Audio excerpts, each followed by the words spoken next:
This video is for you if your D&D group just finished Curse of Strahd, but you want more. Or maybe you're a fan of the Briarwood arc from Critical Role's Campaign 1 and you want to play something similar. Astoria is a moonlit realm ruled by the Crimson Court, a coterie of 7 greater vampires. Will you play the realm's saviors or aspire to blood-drenched villainy? My name is Ben Byrne and this is an entire Gothic Horror 5e campaign in one video.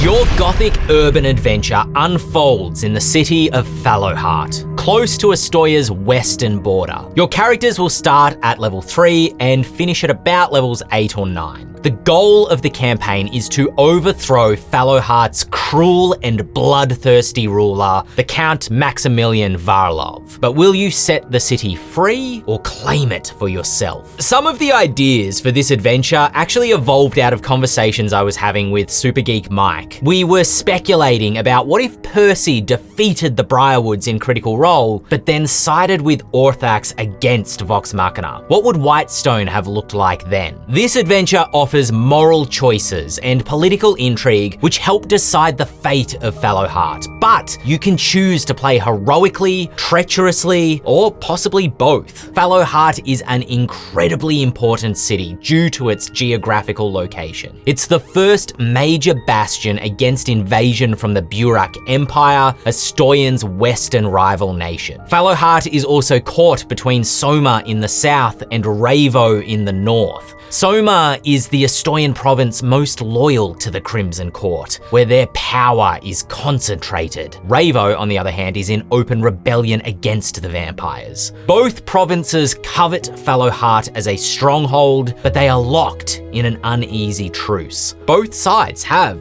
history and families inside the city. They don't wish to plunder it. Furthermore, if the Burak Empire were to invade across the Grey Spine, both Ravo and Soma would be swept aside unless they stood united against the Burak Empire. So, peace prevails. Yet both Soma and Ravo have militaries camped outside Fallowheart's city walls, like great lions pawing at a carcass, waiting for provocation from the other side. And in the midst of this tense situation, your party is a match held above a powder keg. Your characters could originate from either Soma or Ravo. You could play vampire hunters sent from Ravo with a quest to assassinate Count Varlov. Or you could be Fallowheart locals who have personal ties to both sides of the conflict and you're trying to liberate your city from the violence. Or maybe you're agents from the Burak Empire, sent to discover why armies are mustering near your border. Do you try to sow division or stabilize the region? In any case, during this campaign, you will gather allies to your cause by completing quests in Fallowheart's districts. Are you stirring up rebellion or crushing dissent? Each quest line you finish will align a district with either Ravo or Soma, and once enough districts are pledged to your side, you're ready for the campaign's climax.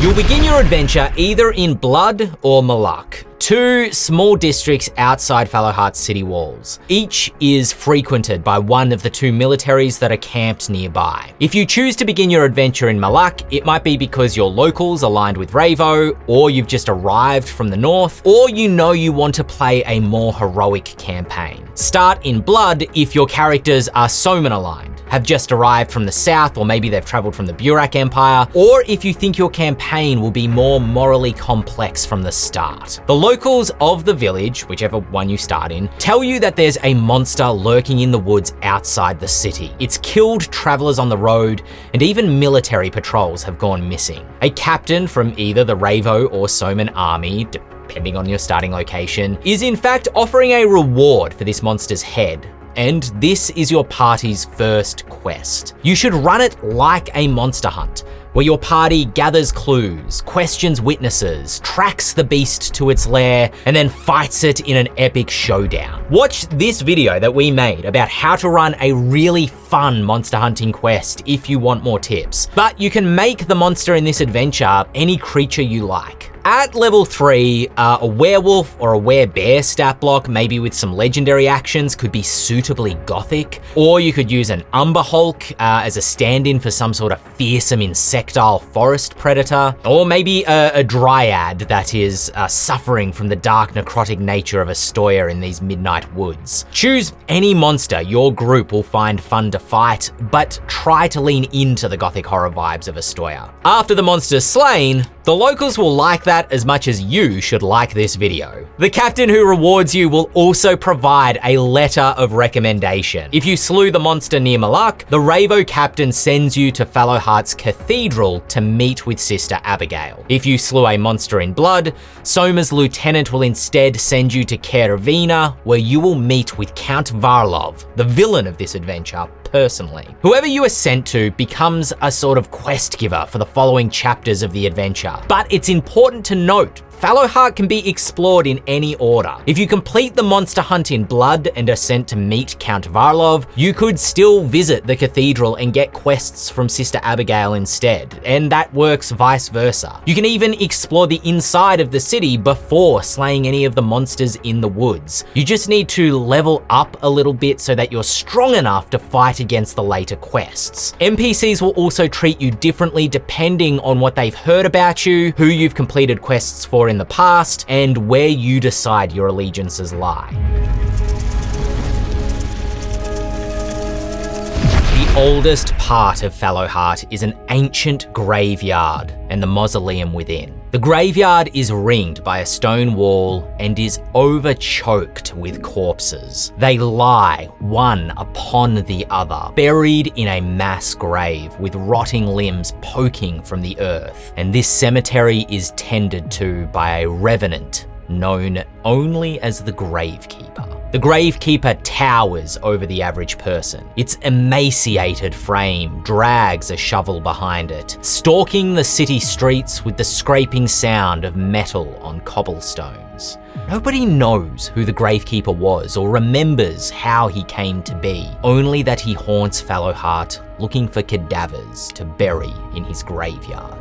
And he goes to great lengths to find corpses. He breaks into homes moments after a relative has passed away from an illness. He finds vagrants who have died in alleyways. Loved ones are dragged unceremoniously through the streets. Their remains are crushed into shallow graves between countless others, and they receive no funeral. Yet as terrifying as the Gravekeeper appears, he never harms anyone who doesn't interfere with his work. Only those that do may also end up in his cemetery. If your party has visited the cathedral and met Sister Abigail, she gives you a quest to destroy the Gravekeeper. He is an abomination who offends the Arch-Seraphs. Yet killing him in the streets isn't enough. He always rejuvenates in the graveyard's mausoleum and returns to his grisly work. Instead, your party must fight their way into the graveyard, filled with hungry ghouls attracted by the rotting corpses, and then descend into the mausoleum's catacombs. At the bottom of this labyrinthian crypt,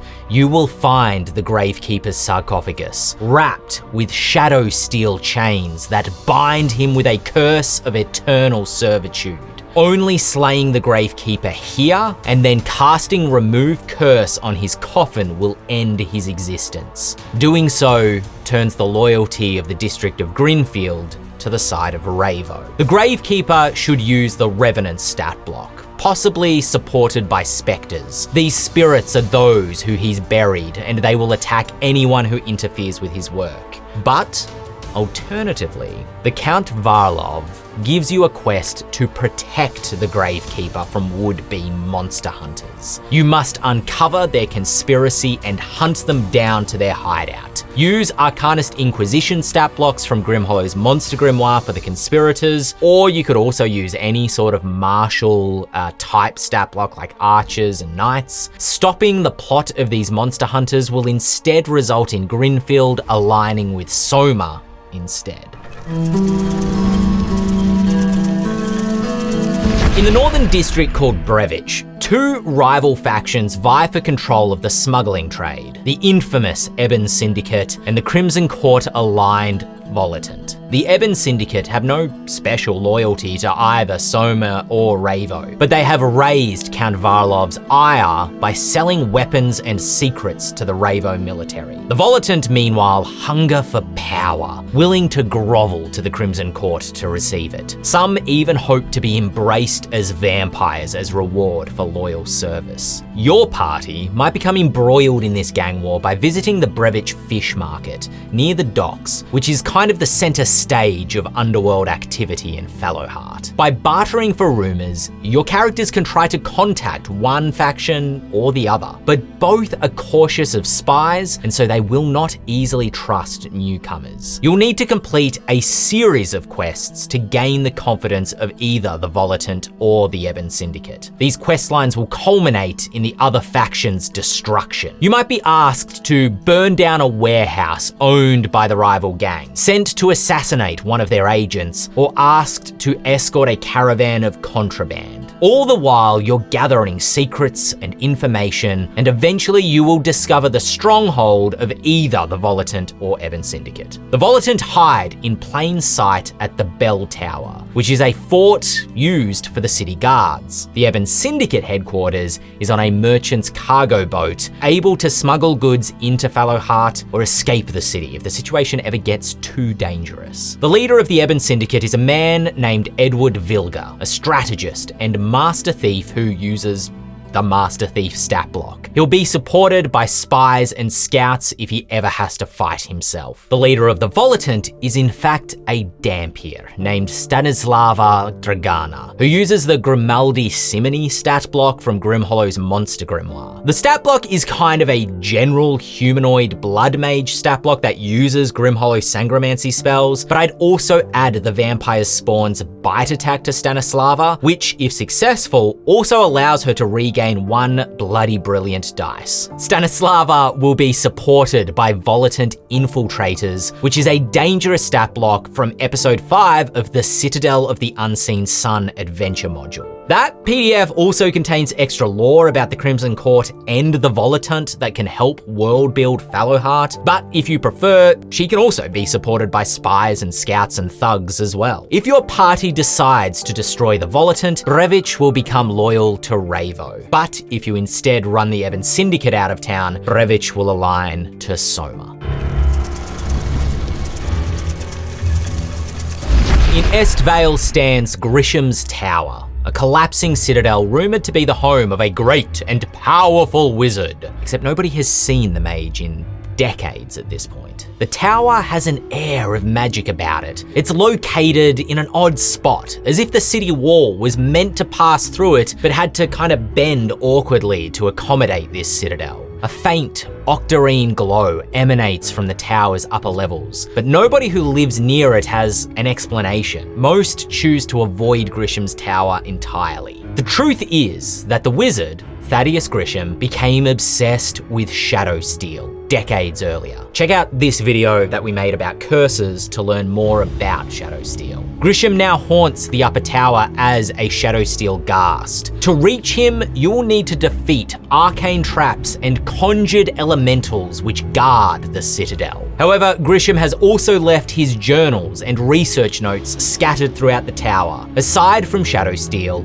Grisham was also intrigued by chronomancy. Therefore, it's possible, if you choose, to reverse the clock inside the tower to a time before Grisham's shadow steel transformation was complete. But this powerful spell is only temporary. If you choose, you have a limited time to convince Grisham not to continue his research into shadow steel. Or if you want to take the easy route, you could simply slay him as a ghast instead, and then take control of the tower for yourself. Rescuing Grisham from himself returns you to the present, with him retaining his faculties and arcane strength, and therefore you gain a powerful new ally against the Crimson Court. Estvale becomes loyal to Ravo. Or if you instead slay Grisham as a ghast, or even slay him in the past as himself, the Crimson Court's power goes unchallenged and Estvale declares for Soma instead.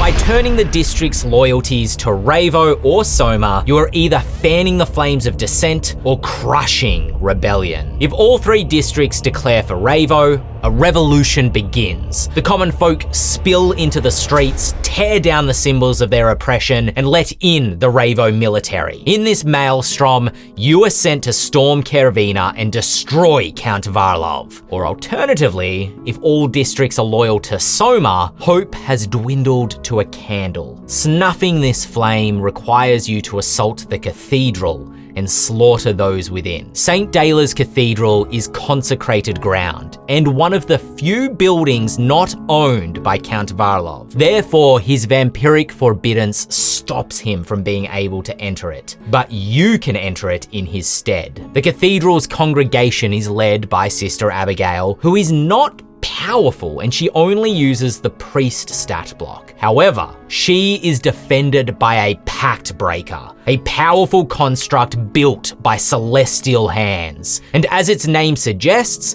the pact breaker will be a nightmare if you have a warlock in the party. Slaying Abigail and destroying the pact breaker encloses the Crimson Court's bloody grip on Fallowheart and earns you high rewards from Count Varlov. However, did you really work this hard to continue serving somebody else? Exploiting the Count's trust, you could always assassinate him and earn membership on the court itself. Whether you have the support of a Ravo rebellion or treacherous intent, Caravina should be an explorable dungeon the size of Castle Ravenloft.